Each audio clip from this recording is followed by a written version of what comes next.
Личный кабинетте реферальная ссылканы кантип создать этебиз. Вот мен главный экранга добавить этип алган личный кабинетиме эле киребиз.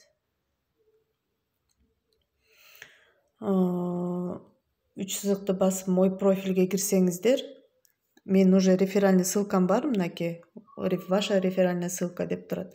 Бирок кимде жок болсо, жаңы катталганда реферальный ссылкаңыздар жок болсо, мына жерде редактировать профиль деп турат сүрөттүн астында. Экинчи, үчүнчү, төртүнчү жазуу редактировать профиль.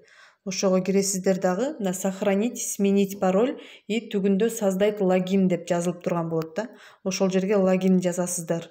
Латинский буквалар менен логин создавать этесиздер. Мисалы үчүн мынакей меники логин Mary 3 семерки деп турат. Ушундай кааласаңыздар өзүңүздөрдүн атыңыздарды англисче жазып туруп, там цифраларды кошуп койсоңуздар болот. Анан сохранить деп басып кое турган болсоңуздар бул жерде, вот успешно сохранено все. Сиздерде реферальная ссылка пайда болот.